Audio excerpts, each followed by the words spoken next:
अचानक उनके सामने भगवान प्रसन्न हुए और भगवान ने कहा कि मैं तुम्हारे कार्यों से बहुत प्रसन्न हूँ, तो बताओ मैं तुम्हें क्या वरदान दे सकता हूँ। अच्छा, रमन मनोहर पटना से इतने दूर से आए। तो भगवान ने पूछा कि क्या वरदान मैं तुम्हें दे सकता हूँ।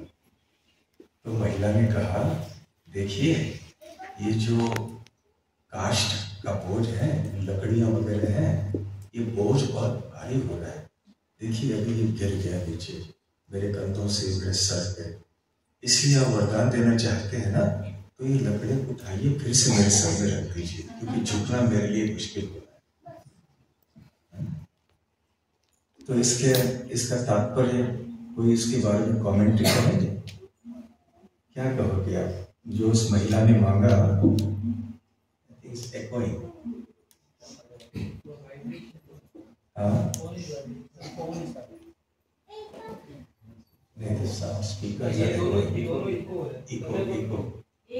वो अलग, वो आध्यात्मिक स्तर पर हम बाद में जाएंगे। लेकिन दैनिक जीवन में, दुनियादारी में भी यदि वो बुद्धिमान होती तो क्या मानती? At least for the time being उनको बोलना चाहिए था कि लेके घर तक पहुंचा दो। ये पूछना चाहिए था कि ऐसी व्यवस्था मेरी कर दीजिए ताकि मुझे रोज जंगल में जाके लकड़ी काट के आने की आवश्यकता न पड़े, मैं आराम से जीऊं यहाँ पे और मेरे भरण पोषण की व्यवस्था हो जाए। कम से कम इतना तो मांगना चाहिए था ना। इसने क्या मांगा? यार बताइए, और मेरे कंधे पे या सर पे रख दीजिए। दूसरे शब्दों में, जब हम भगवान के पास जाते हैं तो हमें पता होना चाहिए कि क्या मांगना चाहिए, किस प्रकार से भगवान का गुणगान करना चाहिए। देखिए, यदि आप बड़ा कोई मंदिर का निर्माण करने जा रहे हैं भगवान के लिए, और आप किसी बहुत ही धनी व्यक्ति के पास जाते हैं, वो धनी व्यक्ति भी बहुत श्रद्धालु है, और उसे पता चला कि आप मंदिर के लिए, मंदिर निर्माण के कार्य के लिए कोई दान लेने के लिए उनके पास आए, उन्होंने अपना चेक बुक खोल के रखा है, बस आपको रकम बोल दी, चलिए कितने रुपए चाहिए आपको, 1 करोड़ 2 करोड़, चलिए दे दीजिए। ये क्षमता है उस व्यक्ति की। आप जाएं उनके पास, कहें हम बड़े मंदिर का निर्माण करने जा रहे हैं, ठीक है बताइए क्या लिखूं चेक में? 100 रुपए का दान दे दीजिए। जब वो करोड़ों रुपए का दान दे सकते हैं तो आप 100 रुपए मांग रहे हैं। तो कहने का तात्पर्य ये है कि जब हम भगवान के पास जाते हैं, हमें ज्ञान होना चाहिए, बुद्धि होनी चाहिए कि हमें क्या मांगना चाहिए भगवान से। कोई छोटी मोटी चीज क्यों मांगे? इस दुनिया की वस्तु क्यों मांगे हम भगवान से? तो ऐसी वस्तु क्यों न मांगे जिससे हमारे दुख जो है हमेशा के लिए समाप्त हो जाए। ऐसी कोई चीज मांगे ना जो जबरदस्त हो, बड़ी कोई चीज हो, ऐसे हम मांगे। तो गोपालिका राधा रानी माता जी ने, नाम सही बताया?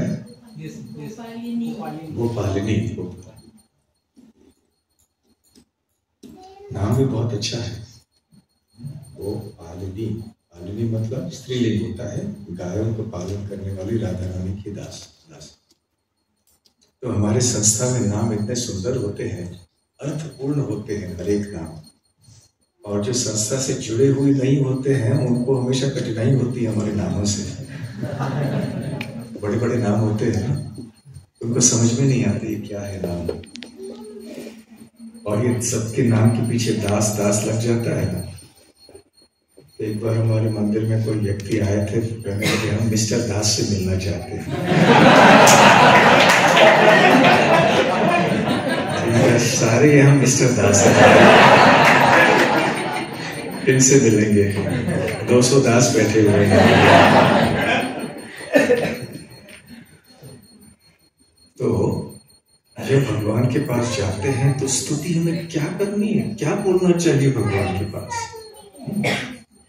जब किसी बड़े आदमी के पास आप जाते हैं ना, देखिए परिपक्वता इस बात में होती है, आप इस शब्द को आपने सुना है ना, मैच्योरिटी। हम कहते हैं ये व्यक्ति मैच्योर नहीं है, परिपक्व नहीं है। इसका तात्पर्य क्या है कि क्या उसे बोलना चाहिए किसी व्यक्ति के सामने, किस प्रकार से किसी परिस्थिति में बर्ताव करना चाहिए, उसे पता ही नहीं है। किसी के सामने जाके कुछ भी कह देता है, किसी भी परिस्थिति में कोई गलत व्यवहार कर देता है ना। तो परिपक्वता इसमें है कि व्यक्ति समझे कि किस व्यक्ति के सामने किस परिस्थिति में कैसे बात करे, कैसे व्यवहार करे। तो उसी प्रकार से आध्यात्मिक जीवन में भी, भक्ति के जीवन में भी हमें समझना चाहिए कि हम किनके सामने आए हैं, भगवान के सामने आए हैं। क्या बात करनी चाहिए हमें, कैसे किस भाव से पूछना चाहिए। तो इसलिए प्रार्थना करना अवश्य सभी का अधिकार है, एक दृष्टि से देखा जाए, परंतु ये एक विज्ञान है और इसे हमें सीख लेना चाहिए। जैसे साधारण दुनिया के विज्ञान को सीखने के लिए हम किसी अध्यापक के पास जाते हैं जो हमें सिखाते हैं, पढ़ाते हैं, तो ठीक उसी प्रकार से ये आध्यात्मिक विज्ञान को सीखने के लिए भी हमारा सौभाग्य है कि इतने हमारे पूर्ववर्ती और वर्तमान काल के भी आचार्य हुए हैं और हैं। तो उनसे हमें सीखना चाहिए कि भगवान की स्तुति कैसे करनी चाहिए, भगवान के सामने जाके किस प्रकार की प्रार्थना करनी चाहिए। नहीं तो हम मनमाने ढंग से कुछ भी कह देंगे। तो इसलिए हमारे पूर्ववर्ती आचार्यों ने ऐसे स्तुतियां की हैं भगवान की, या ऐसे प्रार्थना की है। श्रील रूप गोस्वामी कहते हैं कि 3 प्रकार की विज्ञप्ति होती है। आप में से कोई बता सकते हैं? प्रार्थनाएं 3 प्रकार की होती हैं रूप गोस्वामी के अनुसार। हाँ जी, एक है लालियो, दूसरा है, लेकिन ठीक है, लालसामयी। क्या अर्थ है इसका? लालसा शब्द का अर्थ क्या है? ग्रीड, लौल्यम, लालच।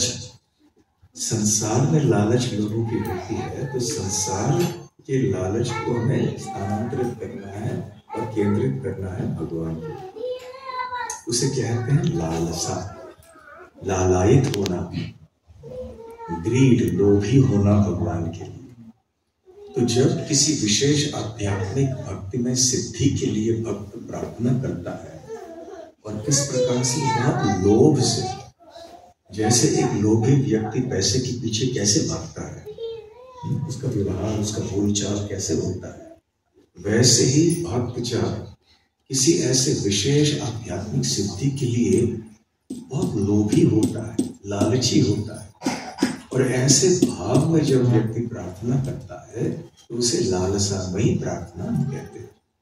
जैसे हम तुलसी पूजा में भी सुबह को जब करते हैं, शाम को, आप कोई लालसामयी बात बता सकते हैं? मोर कई अभिलाष विलास कुंज दियो वास, नयन है वो सदा युगल रूप राशि। तो वो प्रार्थना कर रहे हैं कि मेरा अभिलाष, मेरी अभिलाषा क्या है?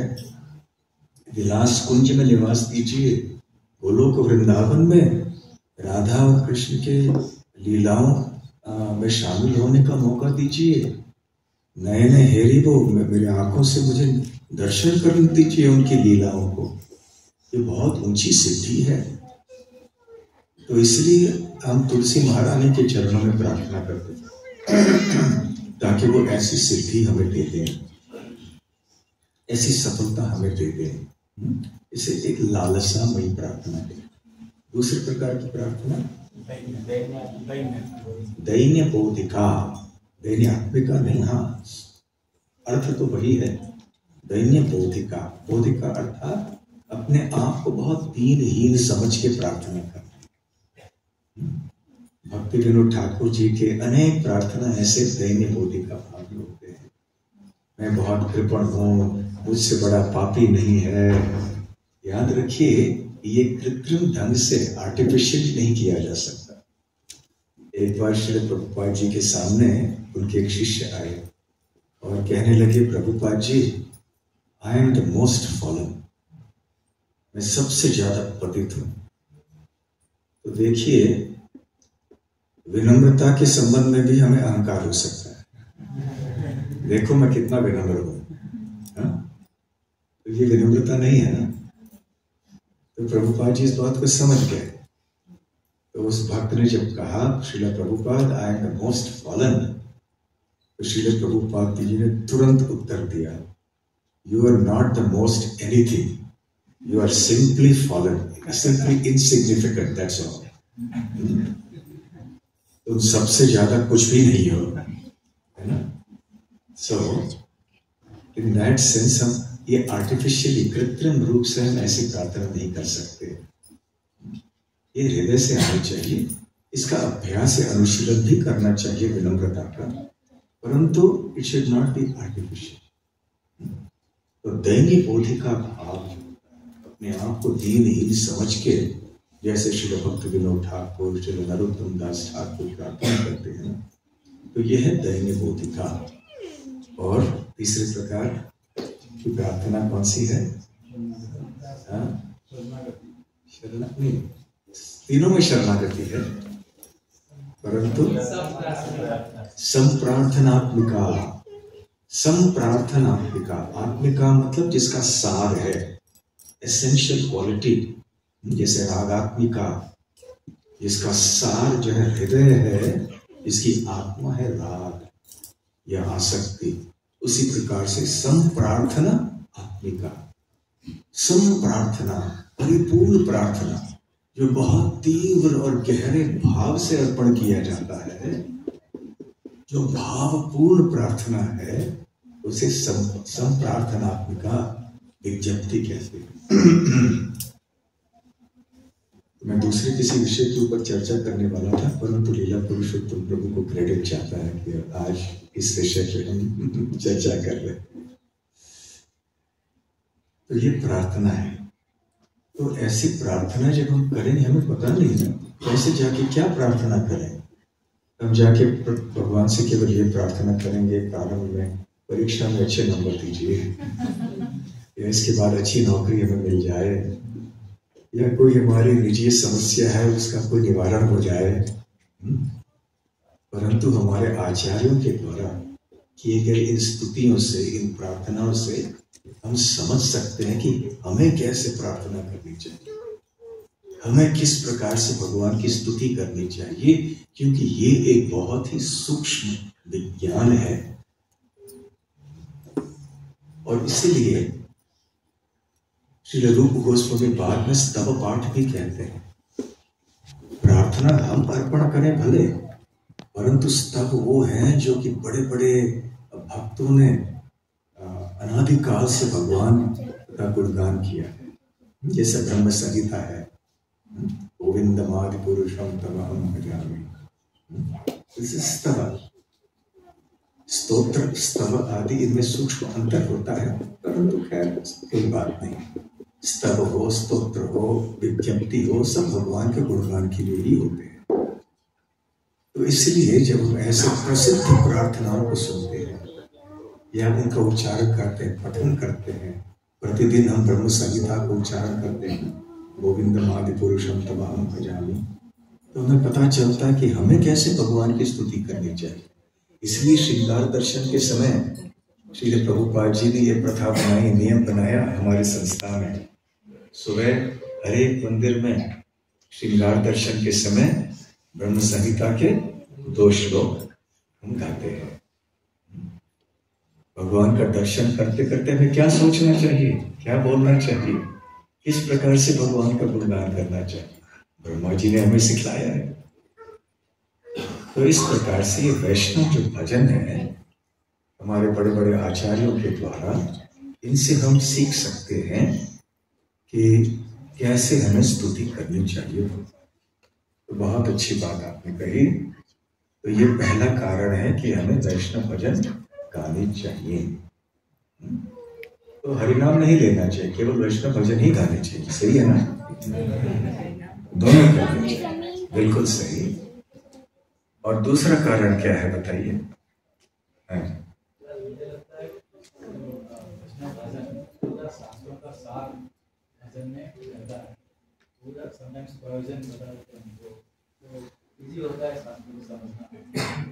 बहुत अच्छा। तो ये जो वैष्णव आचार्य हैं, ये भक्ति के भंडार होते हैं। शुद्ध भक्ति के कारण उनके चित्त में भगवान सारे शास्त्रों का सार भर देते हैं। जितनी भी महत्वपूर्ण चीजें हैं हमें भक्ति में जानने के लिए, वो उनके हृदय में प्रकाशित कर देते हैं। और फिर ये चीजें शुद्ध भक्त अपनी प्रार्थनाओं में व्यक्त करते हैं। सारे जो शास्त्रों का सार है, मर्म है, वो इनमें दिखाई पड़ता है। एक बार कोई व्यक्ति श्री गौर किशोर दास बाबा जी के पास आए। आप सबने गौर किशोर दास बाबा जी का नाम सुना है ना? तो एक सज्जन थे, आए उनके पास कि बाबा जी मुझे ये बताइए कि कृष्ण प्रेम में कैसे प्राप्त करें। प्रश्न तो सही है, तो क्या मुझे करना होगा? तो गौर किशोर दास बाबा जी ने उत्तर दिया, 4 आने में आप कृष्ण प्रेम प्राप्त कर सकते हैं। 4 आने में आजकल आना वगैरह नहीं होता है, परंतु 4 आना मतलब 25 पैसा। जो आप तरुण पीढ़ी, आपको ये आना वगैरह क्या है पता नहीं होगा शायद। 4 आने में कृष्ण प्रेम मिल जाएगा। ऐसे कैसे है? 4 आने में कैसे मिल सकता है? फिर उन्होंने कहा, आप नरोत्तम दास ठाकुर के प्रेम भक्ति चंद्रिका आप खरीद लो। तो केवल खरीदने से क्या कृष्ण प्रेम मिलेगा? नहीं। गौर किशोर दास बाबू जी के कहने का तात्पर्य था, ये खरीदो किताब और वो गाओ, इसका पठन करो, चिंतन मनन करो, आचरण करने का प्रयास करो, प्रतिदिन इनका उच्चारण करते रहो। करते करते अपने आप ही कृष्ण प्रेम प्रकट हो जाएगा। क्योंकि सारा सार जो है हमारे सारे भक्ति के सिद्धांतों का, वो उन भजनों में है। बहुत अच्छा। और देखिए, एक बहुत महत्वपूर्ण श्लोक है महाभारत में, आप सब जानते होंगे, महाजनो ये नगर रसकम था। कौन सा श्लोक है?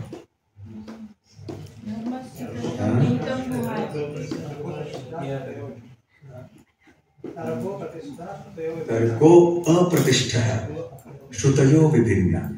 तर्क अप्रतिष्ठा मतलब केवल तर्क से, शुष्क सूखे तर्क से आप किसी महत्वपूर्ण सिद्धांत की प्रतिष्ठा या उसकी स्थापना नहीं कर सकते, निर्धारण नहीं कर सकते। तर्क अप्रतिष्ठा।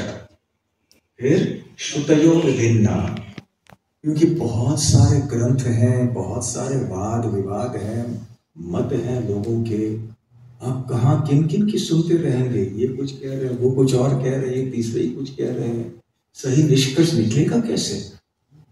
तो जो व्यक्ति जगह जगह यहाँ वहां से सुनते हैं आध्यात्मिक ज्ञान, बिल्कुल भ्रमित हो जाते हैं, कंफ्यूज हो जाते हैं। इसलिए श्री प्रभुपाद जी ने चेतावनी दी थी, यहाँ वहां से मत सुनना, परंपरा में रहना। मुझे याद है, हम जब पहले भक्त बने थे तो एक संत के पास हमारे लोगों ने हमें भेजा था कि भाई इसे बताओ कि ये संस्था से जुड़े नहीं, घर में बैठ के भक्ति करे। तो उन्होंने उनका एक कैसेट दिया। उन दिनों में कैसेट प्लेयर होते थे, तो छोटे से रिकॉर्डर में कैसेट डाल के बजाते थे। तो शायद वो 60 मिनट का कैसेट था। तो अच्छे भजन गा रहे थे उसमें, और सारे कृष्ण भजन और हरि नाम की महिमा का गान भी कर रहे थे। और अंत में शायद 60 मिनट जब होने जा रहा था तो उसमें वो कुछ बात बताते हैं, ऐसी बात कुछ कही, अभी ठीक याद नहीं, बहुत पहले की बात है, कि कैसे हम हरि नाम लेते भगवान में लीन हो जाएंगे। सारा पानी फेर दिया।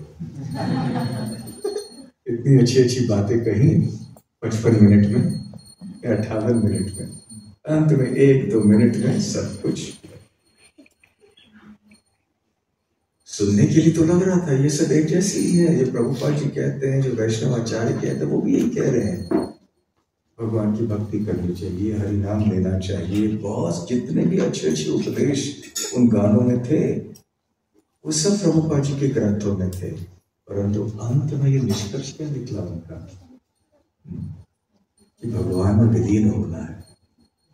तो ये भक्ति के सिद्धांतों से बिल्कुल विरुद्ध है। कैवल्यम नरकायते, प्रभु आनंद सरस्वती कहते हैं, ये कैवल्य भगवान में लीन हो जाना, ये नारकीय अवस्था है। इसलिए हम यहाँ वहां से सुनते हैं। कई बार भक्त आके कहते हैं हम यहाँ जा रहे हैं, वहां सुनते हैं, और उस संस्थान में वो कोई बहुत अच्छे प्रवचन देते हैं। हाँ, हम यहाँ इस्कॉन में जो सुनते हैं वैसे ही बातें हम वहां सुनते हैं। हम कहते हैं ऐसे नहीं है। आप गहराई में जाकर देखोगे तो आपको अंतर दिखाई पड़ेंगे, ऊपर ऊपर से फर्क नहीं दिखाई पड़ता। तो इसलिए एक जगह से सुनना है, नहीं तो जगह जगह अलग अलग संप्रदाय में गए, अलग अलग परंपराओं में गए, यहाँ वहां गए। There are a lot of charismatic speakers all over on the internet. जगह जगह के बहुत अच्छे प्रवचन देने वाले, और उनका हमें सम्मान करना चाहिए, किसी की निंदा नहीं करनी चाहिए। सबके चरणों में नमन करें, परंतु शरण लेना एक स्थान, निंदा नहीं करनी है, परंतु उनके आश्रय में भी नहीं जाना। तो इसीलिए श्रुतयो विभिन्ना, ऐसे अलग अलग स्थानों से सुनना, अलग अलग प्रकार की किताबों को पढ़ना बहुत मुश्किल। नासा ऋषि यत्र मतम न भिन्ना न असो ऋषि। सारे ऋषि जो होते हैं उनके सारे मत अलग अलग भिन्न भिन्न होते हैं। जब तक आप समझें कि ये क्या बोल रहे हैं और दूसरे कोई दूसरी बात बोलेंगे, तीसरी बात बोलेंगे, तो सच क्या है पता ही नहीं चलता है। इसलिए यदि हमें सत्य की प्राप्ति करनी है तो इस प्रकार से यहाँ वहां हमें नहीं जाना चाहिए। उसके बाद धर्मस्य तत्व निहितम गुहायम। गुहाय अर्थात एक गुफा, परंतु संस्कृत में इसका और एक तात्पर्य है, जो हमारे अंदर जो एक बहुत गहरा स्थान है, हमारा हृदय।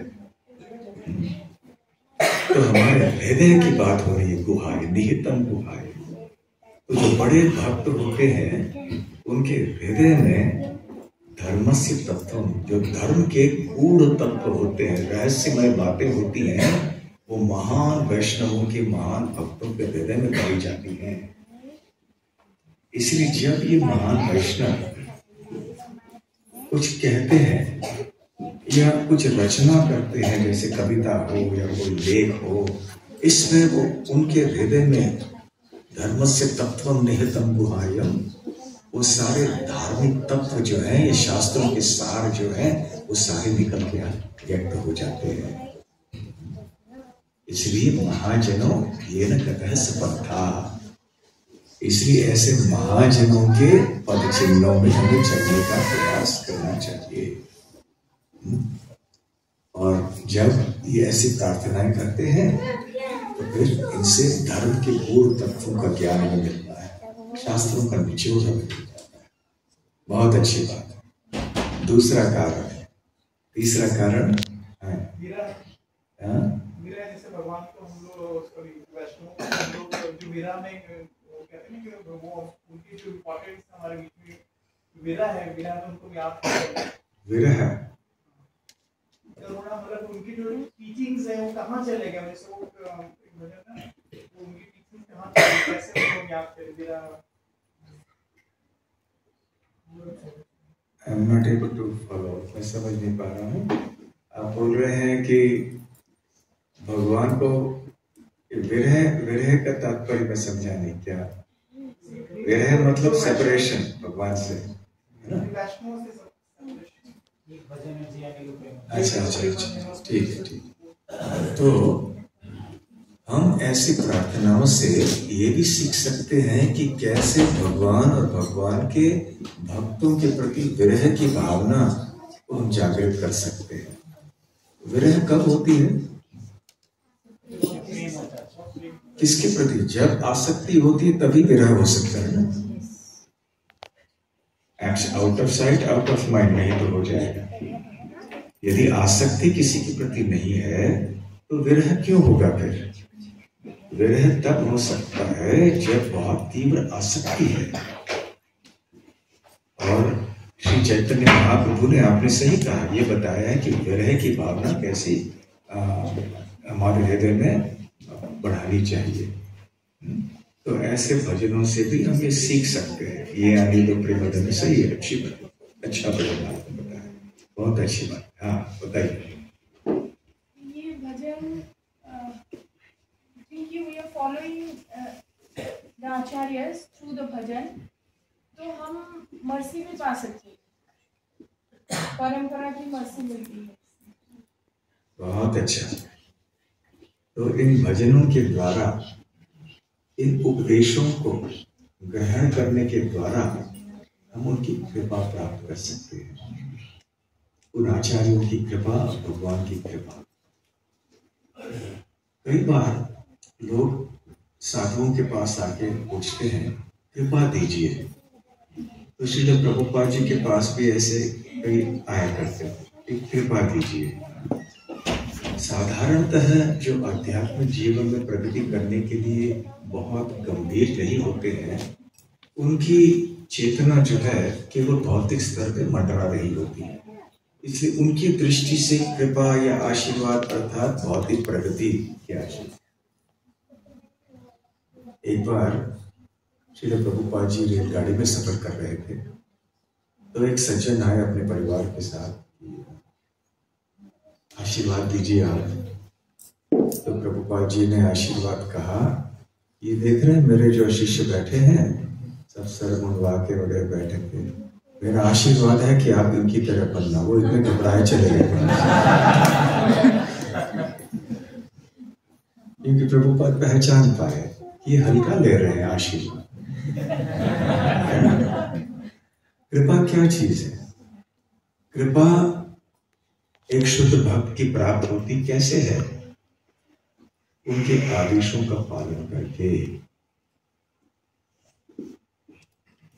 यदि कोई केवल कहे कि ठीक है मैं आपकी कृपा चाहता हूं इत्यादि इत्यादि, लेकिन हम पालन नहीं करें तो फिर क्या फायदा? आज्ञा का पालन करना, इच्छाओं की पूर्ति करना उनके, ये सबसे बड़ी बात है। इसीलिए जब हम इन भजनों को पढ़ते हैं, इनका पठन करते हैं, चिंतन मनन करते हैं, तो आचार्यों के आदेशों को हम प्राप्त करते हैं, क्योंकि इन भजनों के द्वारा वो वे आदेश दे रहे हैं कि कैसे हमें रहना चाहिए, कैसे सोचना चाहिए, कैसे बोलना चाहिए, क्या करना है और नहीं करना है। तो इन आदेशों के द्वारा, इन उपदेशों के द्वारा हम उनकी कृपा प्राप्त कर रहे हैं। गुरु कृष्ण प्रसादे पाए भक्ति रता बीज। श्रील प्रभुपाद जी कहते हैं कृष्ण की कृपा से हमें गुरुजन प्राप्त होते हैं, गुरुओं की कृपा से हमें कृष्ण प्राप्त होते हैं। क्यों? क्योंकि गुरुजन हमें मार्गदर्शन करते हैं कि भगवान की प्राप्ति कैसे हमें मिल सकती है। ये कृपा है। कृपा ये कोई चमत्कार की बात नहीं है कि कोई हमें स्पर्श करे और सारा ज्ञान स्थानांतरित हो जाए, जैसे इलेक्ट्रिक करंट पास हो जाए। प्रभुपाद जी इस बात की कड़ी निंदा करते थे। वो कहते थे कि एक ऐसे साधु थे, भक्त नहीं थे, तो उनकी वो एक बार कह रहे थे कि मेरे शिष्य को मैंने मेरी सारी शक्ति प्रदान कर दी स्पर्श करके, अब मेरी शक्ति खाली हो गई, सारी शक्ति मैंने शिष्य को दे दी। तो प्रभुपाद जी जैसे ऐसे नहीं होता, ये कृपा नहीं होती। कृपा होती है उपदेशों के द्वारा, आदेशों के द्वारा।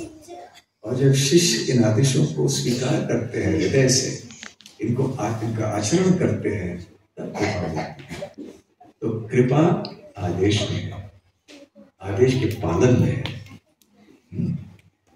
तो इसलिए हम इन भजनों को पढ़ते हैं और इन आचार्यों की कृपा भी प्राप्त करते हैं। बहुत अच्छा। और कोई बात?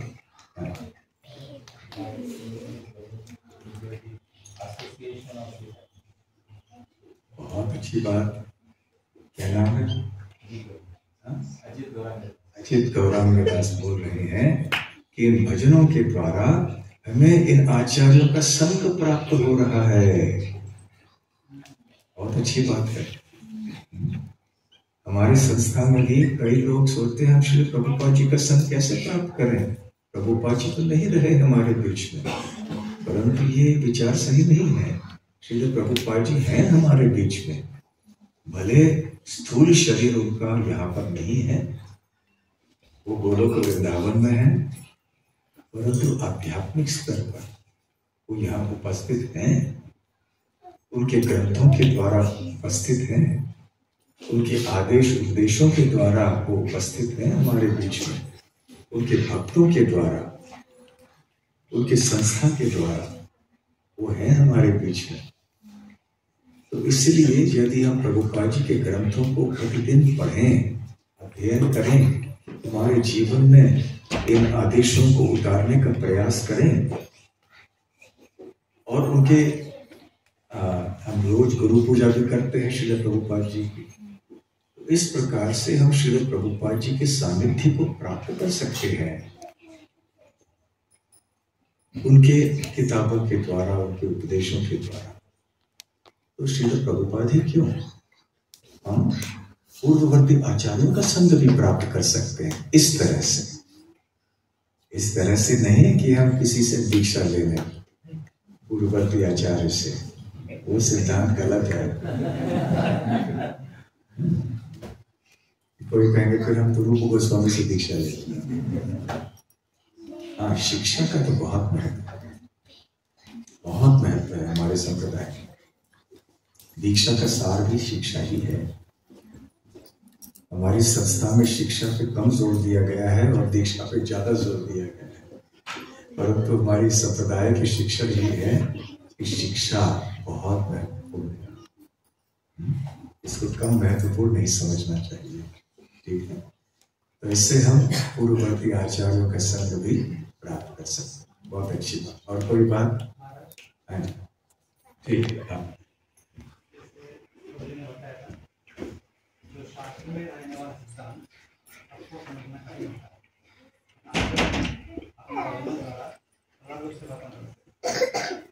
बहुत सुंदर, बहुत सुंदर। पावनेश्वर प्रभु ने बहुत सरल चीज बताई। सरल चीज क्या है कि शास्त्रों को पढ़ना, शास्त्रों के सिद्धांतों को समझना, ये हर एक व्यक्ति के बस की बात नहीं है। कभी कभी बहुत मुश्किल होता है। तो पावनेश्वर प्रभु श्रीमद् भागवतम का 5वां स्कंद पढ़ रहे हैं ब्रह्मांड को समझने के लिए। समझ पाए वो पूरी तरह से? प्रयास चल रहा है, तो पूरा समझ पाओगे 100%? नेवर, संभव नहीं है। तो शास्त्रों को समझना, जितना हो सके हमें समझने का प्रयास करना चाहिए, शास्त्रों का सार। तो हमारे आचार्य ने क्या किया है कि शास्त्रों के ज्ञान को बहुत सरल बना के हमें दिया है, और न केवल सरल शब्दों में उन्होंने इस ज्ञान को प्रस्तुत किया है, परंतु हमारी भाषा में, लोक भाषा में उन्होंने लिखा है। जैसे अभी ये शुद्ध भगत चरण रेणु, ये उस समय की बंगला भाषा में है, ताकि वहां के साधारण व्यक्ति भी इस भाषा को समझ सके। संस्कृत में भी कई गीत हैं, परंतु कई लोग संस्कृत नहीं समझ सकते। तो नरोत्तम दास ठाकुर हैं और भक्ति विनोद ठाकुर हैं, उन्होंने साधारण भाषा में उनके भजनों को लिखा। उसी प्रकार से सूरदास ने वहां की भाषा में, कौन सी अवधि भाषा थी ना, ब्रज भाषा में भी और अवधि भाषा में भी शायद लिखी होगी। उधर कईयों ने उड़िया भाषा में लिखी होगी। सालापेट ने उड़िया में लिखी थे ना। पुरंदर दास ने कन्नड़ भाषा में लिखे। मीराबाई ने अपनी ब्रज भाषा और कौन सी भाषा है, मारवाड़ की भाषा में लिखी। तुकाराम जी ने मराठी भाषा में लिखी।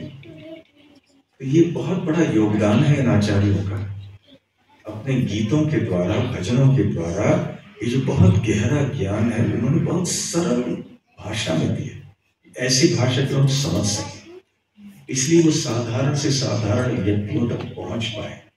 नहीं तो पहले क्या होता था, केवल गिने चुने लोग जो है वही बस शास्त्रों को समझ सकते थे, वो मोनोपोली हो गई थी। लेकिन अभी ऐसे मोनोपोली नहीं है। मोनोपोली जानते हैं ना, एक व्यक्ति के हाथ में सब कुछ रहता कि ज्ञान हमारे पास, एक वर्ग में वो हमारे पास ही रहेगा ज्ञान और हम ही देंगे वो ज्ञान। लेकिन इन वैष्णव आचार्य में लिखा है नहीं, किसी एक वर्ग तक ये सीमित नहीं है, ये ज्ञान सभी के बीच में फैलाना चाहिए। गरीब हो, धनी हो, शिक्षित हो, अशिक्षित हो, जात पात तो कोई अंतर नहीं। ये भक्ति की बहुत बड़ी विशेषता है। बहुत अच्छी बात है। हाँ जी, इसके बाद आपके पास आएंगे। हाँ।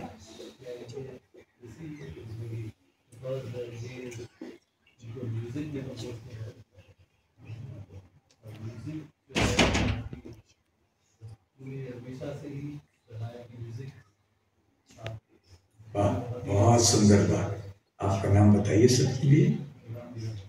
बलराम लीला प्रभु ने बहुत अच्छी बात बताई। ये जो वैष्णव भजन है ये गाए जाते हैं, संगीतमय ढंग से हम इनका पठन करते हैं। तो संगीत का महत्व भक्ति में बहुत अधिक है। श्री चैतन्य महाप्रभु ने भी हरिनाम संकीर्तन की विधि की। उन्होंने ये नहीं कहा कि केवल हमें जप करना है। जप तो हम व्यक्तिगत रूप से करते हैं, वो तो करना ही करना है, परंतु नाम संकीर्तन जो है वो संगीतमय ढंग से होता है। बहुत मधुर धुन के साथ हम गाते हैं महामंत्र में। तो चैतन्य महाप्रभु भी समझते थे कि संगीत का महत्व कितना है। और जितने भी बड़े बड़े आचार्यों के नाम हमने अभी लिए, अलग अलग संप्रदायों में भी, अलग अलग स्थानों से, सबने अपने अपने गीतों को बड़े मधुर धुन में गाया। मीराबाई, सूरदास, सालापेट, पुरंदरदास, तुकाराम, भद्राचलम रामदास के, आंध्र तेलंगाना के, आंध्र तेलंगाना के अन्नमाचार्य, तो रामदास भद्राचलम,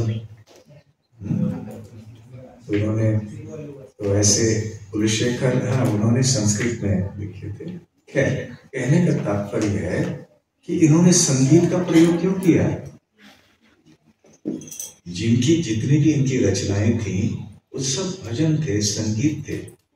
और इन्होंने बहुत ही जो है पांडित्यपूर्ण ऐसे ग्रंथ नहीं लिखे, फिलोसॉफिकल ट्रीटाइज।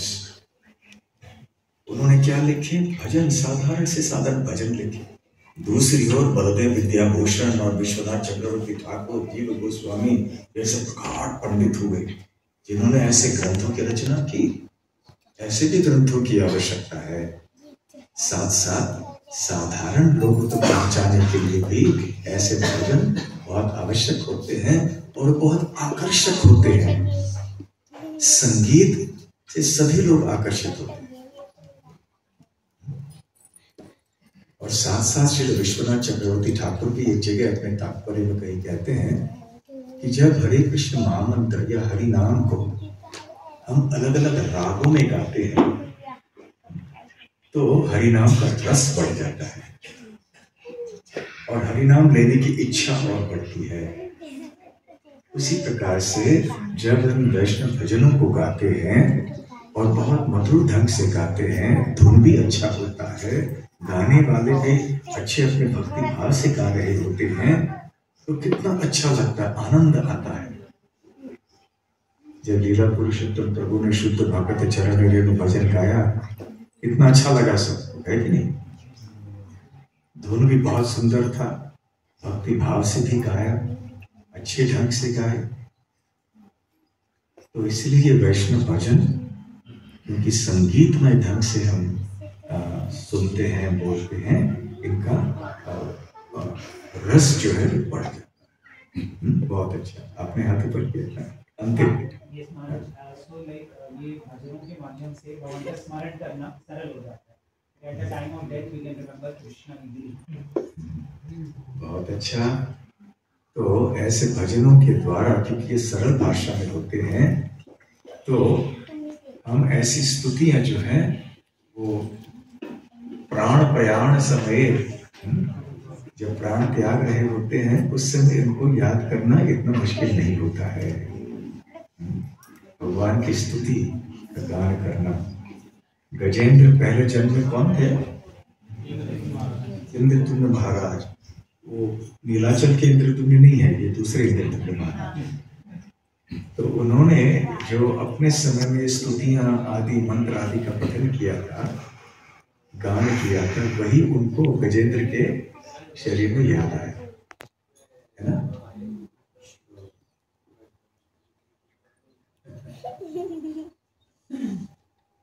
तो वो उन्हें याद आया।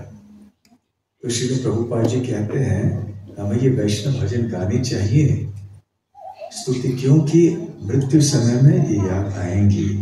और यदि आप कोई भी मंत्र नहीं जानते हैं, जो भगवान के सामने जाके स्तुति पाठ करना हम नहीं जानेंगे, कम से कम हरे कृष्ण महामंत्र बोल दीजिए, क्योंकि ये सबसे श्रेष्ठ प्रार्थना है, सबसे श्रेष्ठ विज्ञप्ति है। आप इसको लालसामयी समझिए, संप्रार्थनात्मिका समझिए, दैन बोधिका समझिए, वो आपके ऊपर है। आपकी भावना क्या है महामंत्र का उच्चारण करते समय। मुझे याद है कई वर्ष पूर्व मैं जगन्नाथपुरी गया था, भगवान जगन्नाथ के सामने दर्शन करके खड़ा था, भीड़ थी। तो एक साधारण व्यक्ति पास में खड़े थे और वो एक के बाद एक धारा प्रवाह गीत गोविंद बोले जा रहे हैं। मैं आश्चर्यचकित हो गया। पहले मैं पहचान नहीं पाया कि फिर मुझे समझ में आया गीत गोविंद है। साधारण व्यक्ति, ऐसे नहीं लग रहा कि वो बहुत बड़े पंडित होंगे या बहुत शिक्षित व्यक्ति होंगे। देखिए, ये है संस्कृति, दिव्य संस्कृति।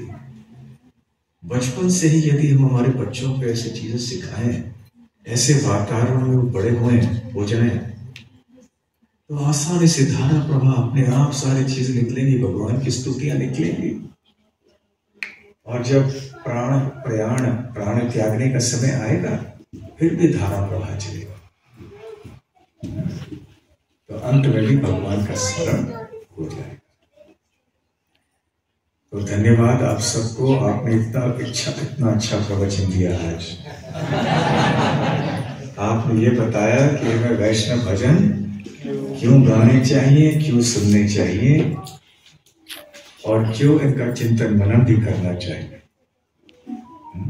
ठीक है, तो आज आप जाके बोल सकते हैं जहां भी आपने, तो आज हमने प्रवचन दिया। तो ठीक है, एक और भजन गाते हैं अभी। ये भजन आपने अवश्य गाया होगा, सुना होगा, यशोमती नंदन। और ये चित्र भी आपको दिखाएंगे यहाँ पर।